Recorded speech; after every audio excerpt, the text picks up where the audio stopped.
capítulo 19. No desenrolar dos eventos, enquanto Apolo estava em Corinto, Paulo passava pelas regiões interiores e desceu a Éfeso, e achou alguns discípulos.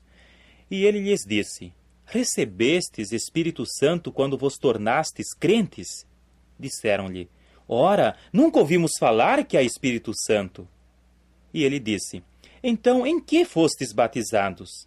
Disseram: No batismo de João.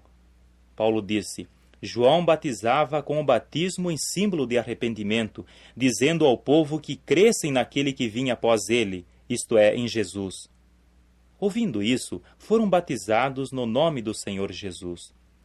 E quando Paulo pôs as suas mãos sobre eles, veio sobre eles o Espírito Santo, e começaram a falar em línguas e a profetizar.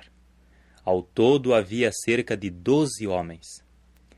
Entrando na sinagoga, falou com denodo por 3 meses, proferindo discursos e usando de persuasão a respeito do reino de Deus. Mas, quando alguns prosseguiam em endurecer-se e em não crer, falando injuriosamente sobre o caminho perante a multidão, retirou-se deles e separou deles os discípulos, proferindo diariamente discursos no auditório da escola de Tirano. Isto se deu por 2 anos, de modo que todos os que habitavam no distrito da Ásia, tanto judeus como gregos, ouviram a palavra do Senhor. E Deus realizava obras extraordinárias de poder por intermédio das mãos de Paulo, de modo que se levavam aos doentios até mesmo panos e aventais do seu corpo, e as moléstias os abandonavam e os espíritos iníquos saíam. Mas certos dos judeus itinerantes que praticavam a expulsão dos demônios também empreenderam usar por nome o nome do Senhor Jesus para com os que tinham espíritos iníquos, dizendo: Eu vos advirto solenemente por Jesus a quem Paulo prega. Ora, havia 7 filhos de um certo Seva, principal sacerdote judaico, que faziam isso. Mas o espírito iníquo disse-lhes em resposta: Eu sei de Jesus e estou familiarizado com Paulo, mas quem sois vós? Com isso, o homem em quem estava o espírito iníquo pulou sobre eles, dominou um após outro e prevaleceu contra eles, de modo que fugiram nus e feridos daquela casa. Isto se tornou conhecido a todos, tanto aos judeus como aos gregos que moravam em Éfeso. E sobre todos eles caiu temor, e o nome do Senhor Jesus era magnificado. E muitos dos que se tinham tornado crentes vinham e confessavam e relatavam abertamente as suas práticas. Deveras, um número considerável dos que haviam praticado artes mágicas trouxeram os seus livros e os queimaram diante de todos. E calcularam os preços deles e acharam que valiam 50.000 moedas de prata. A palavra de Jeová crescia e prevalecia assim de modo poderoso.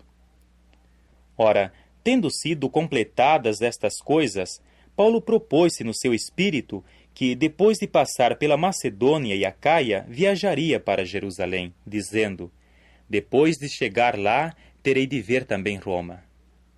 Mandou assim a Macedônia 2 daqueles que lhe ministravam, Timóteo e Erasto, mas ele mesmo se demorou algum tempo no distrito da Ásia.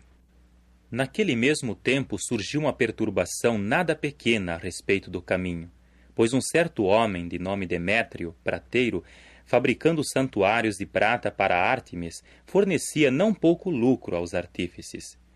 E ele os ajuntou, bem como os que trabalhavam em tais coisas, e disse: Homens, bem sabeis que a nossa prosperidade vem deste negócio. Também observais e ouvis como não somente em Éfeso, mas em quase todo o distrito da Ásia, este Paulo tem persuadido uma multidão considerável, voltando-os para outra opinião, dizendo que não são deuses os feitos por mãos. Ainda mais, não somente existe o perigo de que esta ocupação nossa venha a cair em descrédito, mas também que o templo da grande deusa Ártemis venha a ser estimado em nada, e que até mesmo a sua magnificência que todo o distrito da Ásia e a terra habitada adora, esteja prestes a ser reduzida a nada. Ouvindo isso e ficando cheios de ira, os homens começaram a clamar, dizendo: Grande é a Ártemis dos Efésios! A cidade ficou assim cheia de confusão e arremeteram de comum acordo ao teatro, arrastando consigo Gaio e Aristarco, macedônios, companheiros de viagem de Paulo. Paulo, da sua parte, estava disposto a entrar para ir ter com o povo, mas os discípulos não lhe permitiram isso. Até mesmo alguns dos promotores de festividades e jogos, que lhe tinham amizade, enviaram e começaram a implorar-lhe que não se arriscasse no teatro. O fato é que alguns estavam clamando uma coisa e outros outra, pois a assembleia estava em confusão e a maioria deles nem sabia a razão por que se tinham reunido. Juntos trouxeram assim Alexandre para fora da multidão, empurrando os judeus na sua frente, e Alexandre, acenando com a mão, queria fazer a sua defesa perante o povo. Mas, quando reconheceram que ele era judeu, levantou-se um só grito da parte de todos, gritando eles por cerca de 2 horas: "Grande é a Ártemis dos Efésios!" Quando, por fim, o escrivão da cidade tinha feito calar a multidão, ele disse: "Homens de Éfeso, quem há realmente na humanidade que não saiba que a cidade dos Efésios é a guardiã do templo da grande Ártemis e da imagem que caiu do céu?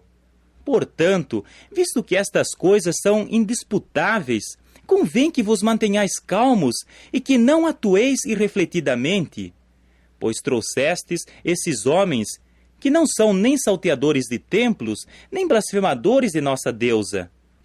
Portanto, se Demétrio e os artífices com ele tiverem um caso contra alguém, há audiências e há procônsules, que levantem acusações uns contra os outros.